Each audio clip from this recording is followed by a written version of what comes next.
Retour dans les coulisses de la super production du créateur belge Franco Dragon. Direction Paris cette fois, où nous retrouvons Giuliano, le chorégraphe. Avant de s'envoler pour la Chine, il profite de quelques heures de liberté pour se ressourcer. Et pour rester fidèle à ce qu'il aime, c'est dans un cours de danse que notre danseur étoile nous a donné rendez-vous. Au fait, là, je redeviens l'élève. Voilà, je viens, je prends mon cours de danse pour pas oublier mon corps. C'est important parce que je suis pendant toute la semaine concentré sur les artistes du spectacle. Mais avec lui, les moments de détente ne durent jamais très longtemps. Il y avait une fille dans le cours que je venais aussi regarder pour un autre spectacle que j'enchaîne après celui-ci, qui est une danseuse classique. Donc en même temps, j'ai regardé aussi la fille pour voir si elle correspondait au personnage de l'autre spectacle. À peine terminé, Giuliano repart déjà travailler chez lui, dans son pied-à-terre en plein cœur de Paris. Et ben voilà, bienvenue chez moi. Même s'il n'est là que 1 ou 2 jours par mois, c'est ici qu'il aime se recentrer sur lui-même. Et voilà ma pièce principale. Le fait de voyager beaucoup, ça fait un peu perdre les repères. Donc on a besoin de sentir, d'arriver dans un endroit et de dire voilà, je suis chez moi. Et voilà, ici, quand j'arrive à Paris, voilà, j'ai dit je suis à la maison.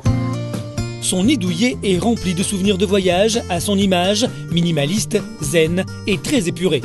C'est des bouddhas que je ramène, des voyages, c'est l'esprit zen, la réflexion, la méditation et tout ça font partie de ma vie. J'essaye de vivre avec cette philosophie. J'affiche au fait un peu indirectement pas ce que je suis, ce que j'aimerais bien être.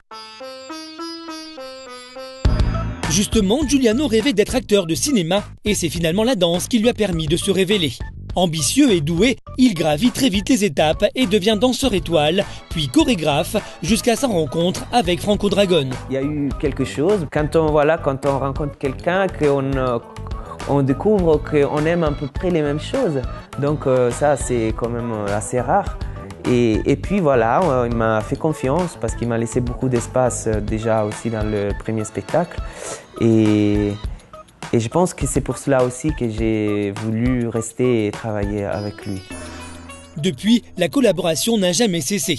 C'est d'ailleurs ensemble qu'ils ont imaginé ce projet titanesque de Macao qu'il prépare actuellement. Il y consacre beaucoup d'attention, même pendant son temps libre. C'est une vidéo que je viens de recevoir, donc j'appuie sur Play. C'est un peu les tests de toutes les possibilités de jet d'eau qu'on a sur la scène pour pouvoir, moi, commencer à réfléchir à un tableau où un des personnages sera en interaction avec les jets d'eau. On a 320 jets d'eau, les jets d'eau qui montent quand même à 15 mètres d'hauteur, qu'on peut contrôler individuellement.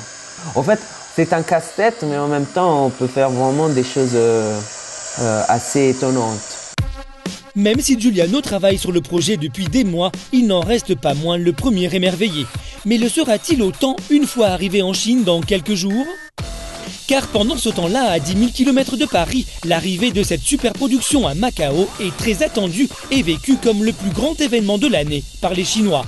Cette ancienne colonie portugaise est devenue en quelques années la capitale mondiale du jeu et devance largement sa concurrente américaine, Las Vegas. Ici, les casinos poussent comme des champignons. Tout est mis en œuvre pour que les 22 millions de touristes annuels jouent et parient 24 heures sur 24. Parmi les casinos, voici le dernier né, le City of Dreams. Ce complexe géant héberge le théâtre où se déroulera le fameux méga show de Franco Dragon, construit spécialement pour ce spectacle. Ce soir, tout le Gotha de Macao s'y est donné rendez-vous pour un événement très attendu, la révélation de la date de la grande première. Maintenant, j'invite Monsieur Lorenzo à monter sur scène. La date de la première a été souvent repoussée, mais ce soir, elle sera connue de tous. C'est le propriétaire et actionnaire du spectacle, un des hommes les plus puissants de Macao, qui va la révéler.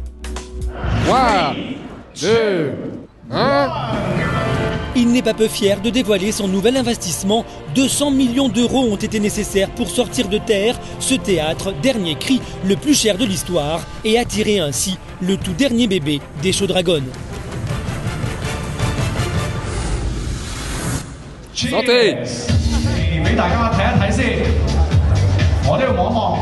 Et la grande première mondiale sera le 16 septembre 2010. Le 16 septembre 2010, Macao va découvrir le spectacle tant attendu.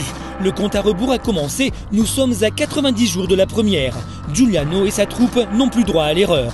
Comment toute l'équipe fraîchement débarquée en Chine réussira-t-elle à s'acclimater? Comment va-t-elle s'adapter aux dimensions gigantesques du théâtre flambant neuf?